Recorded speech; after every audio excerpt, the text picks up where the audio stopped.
Hello, this is going to be your tutorial on how to fill out your loan discharge application for school closure form. I'm going to start with where I started.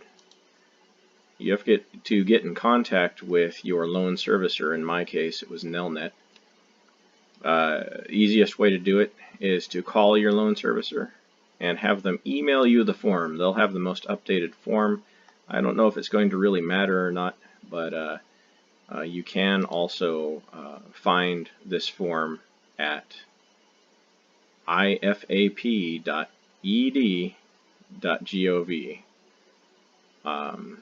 Easiest way to find it, say if you just go to Google, you can just do closed school discharge form,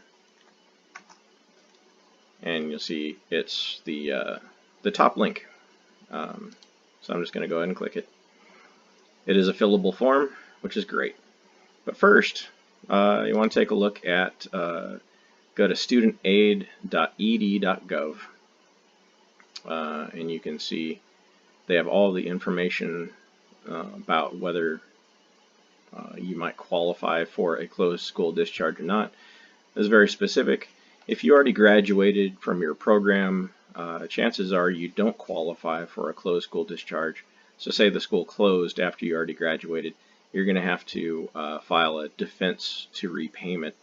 And that's another issue. So right now I'm only going to deal with the closed school discharge. Go through the criteria. Make sure that you satisfy all this criteria. If not, you want to talk with your loan servicer about what you may qualify for. Remember, the loan servicer really isn't there to help you. They're going to be working against you because they want their money, just like the head of the Department of Education. So here's the basics. Here's the basics as you can see on the screen. If you were enrolled when the school was closed, if you were on approved leave of absence when your school closed, and your school closed within 120 days after you withdrew. So that was my case, is I knew that my school was closing, and I withdrew within that 120 days because I didn't want to waste my time. Okay, so if you have any questions, feel free to just leave your questions in the comments. I'll do my best to answer them. There's a lot that we could go into on this, but for the sake of saving some time, I'm just going to get straight to it here. So once you receive your loan discharge application in your email, this is what your form is going to look like. If any of your information changed from the time that you went to school to the time that you're filling out this form, you're going to go ahead and check that box. If none of your information changed, leave it there. You're just going to fill out your social, the basics of this, okay? You can use the fillable form. And in this case, we'll just use a sample name.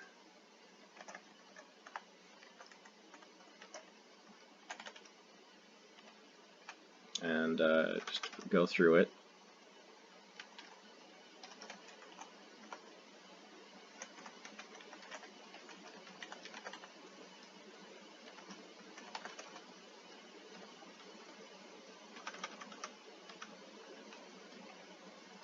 And make sure that you give them at least one good phone number to use.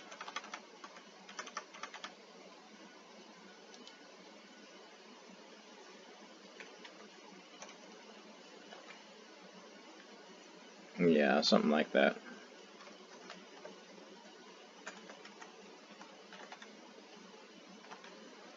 Yeah, whatever. Whatever your email is. Okay, so moving down here, school closure information. In my case, I'm a student borrower.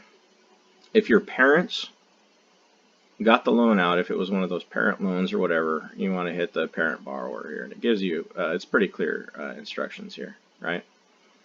So yeah, if you're applying for this loan discharge as a student borrower, skip to item 4. I think I filled this out on mine. Honestly, I didn't even read that, but it's cool. So close school name.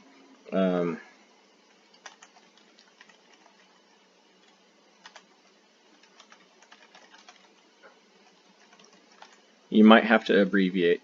It's fine. They have your information, but get as much as in that you can. What is it? Yeah, whatever the address was. You want to make sure that this matches up on your records. I'm just putting in a fake address here for now.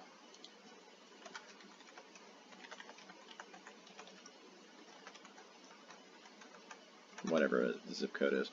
Now here, for the dates of attendance, it's got to match up with what your enrollment records say.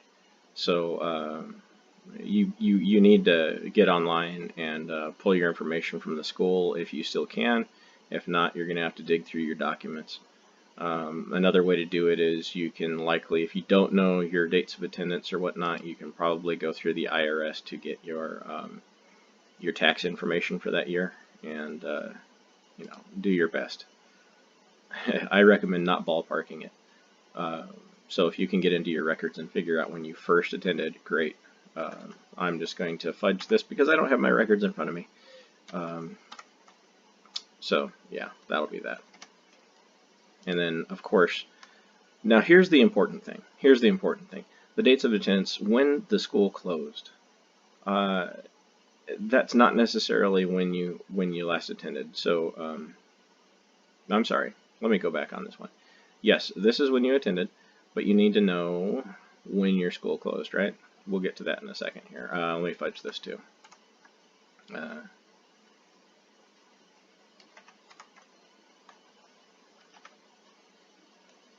Yeah, in this case it was 18, but whatever. This is just a sample. So name of the program, we'll just call it basket weaving.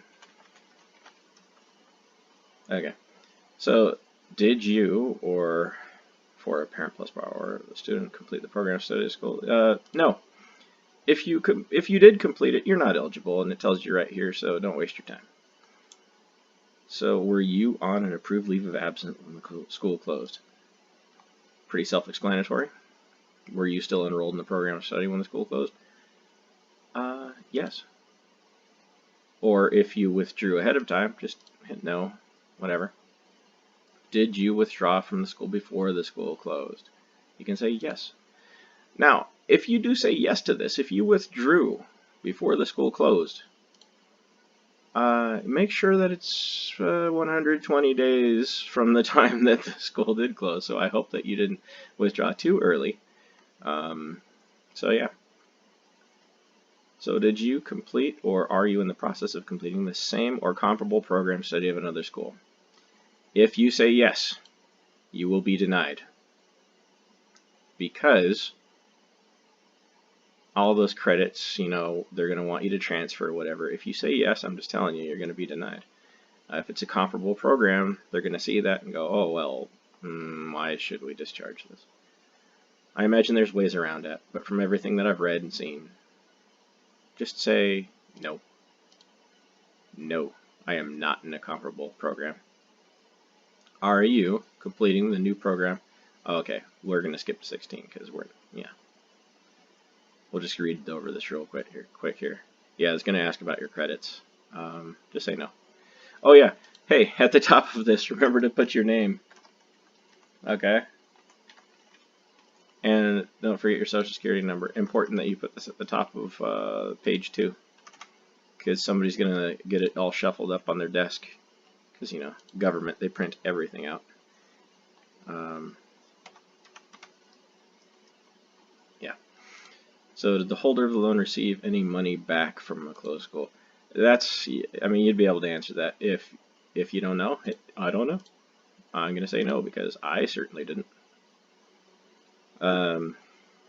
Did you make any monetary claim with or receive any payment from the closed school or any third party in connection with enrollment or attendance at the school? Well, you'd be able to answer that better than I. I'm going to say no. I didn't receive any money from a third party. Did you? Let me know. Provide the following about the party with whom the claim was made, blah, blah, blah. So you're pretty much done at this point after you hit 19. You can read through this. If any of this applies to you, you know, do it. Okay, you can sign this. if you have to print it out to do it, you can't really sign here. So hopefully you have Adobe. If you were in an art school that closed, like I was, you certainly should be able to do this. Assign a date. Read all this garbage. And it gives you options. I'm not going to go through this because you can read this yourself once you get the form. But that's basically it. Super, super easy. We really didn't need 10 minutes and 28 seconds to really go through this, but hey, that's the way it is. So once you submit it, you want to email it back to the address that they gave you from your loan servicer, right? If you don't have the right email address, call them and ask them for it. Say, I want to submit it online. A lot of people I know have submitted theirs through the snail mail. That's fine. But you've got to realize these people are receiving these things and they're printing them out and they've got them on their desks and they've got to make copies. We're talking about the government here. Make it easy for them. The process is it's going to go to your loan servicer first. They're going to go through it. Your loan servicer, who has nothing to do with the government other than collecting money initially, they're going to make sure that you're eligible. If you're not eligible, they're going to kick your application back to you and say, sorry, you were denied, try again. Oh, big thing, big thing, and which I was going to cover earlier. To know if your school has actually closed, say like your school is closed, there's no furniture inside, all the computers are gone, nobody's attending class. To the government, it doesn't matter if it's not on the PEPS list. Let's try this again here. PEPS college list, right? Alright, so we're going to be looking at just, PEPS college list. You want to go to your closed school monthly reports. It's going to take you to federal student aid. You click on this link over here to get this page if this didn't come up initially. To find your school, this is super important because your application will be denied if your school is not on this list. Alright, so I just downloaded this cool little worksheet, and if there's a better way to do it, let me know, but this is what I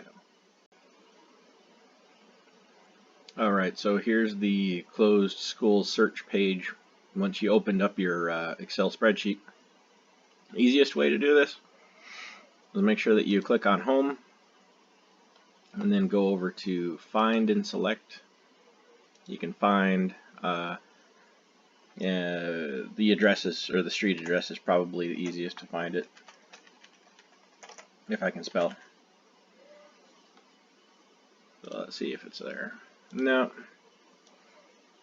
Let's see here. I think it's 674. Let's see how many 674. Oh, there's a lot of 674. Let's try East Briar. Okay, and there it is. And there's the address of the school that I went to. And it is on the list. And it shows that it closed December 14th, 2018. And, or it was, yeah, is that right? Let's go back up to the top. Yeah, its official date is December 14th, 2018. Pretty interesting that so many schools closed on a particular day, so I don't know, make of it what you wish. But that's that. So let me find it again. There we go. And so this column is the close date. I imagine that's the school ID. Belongs to Argosy, or however you say it. And then the Art Institute. And that's it.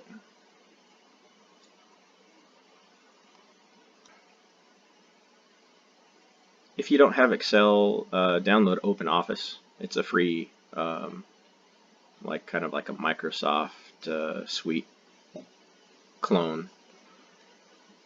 It works fine. Okay, so here we go. After you get all the information from the PEPS list and you're sure that it's closed and you've filled out your closed school discharge form, you're also going to want to send in information from your school. So in anything that can prove that they closed. So if you go to their website, in this case Art Institute Inland, right? Go to their website, and here the school itself is going to show that they closed. In my case, it was this one. So you're going to want to print this out, save as PDF, include the background graphics. Yeah, include the background graphics and everything. If you can, you want all of this information. You're also going to want additional information about the school closing in the news. Include a few articles.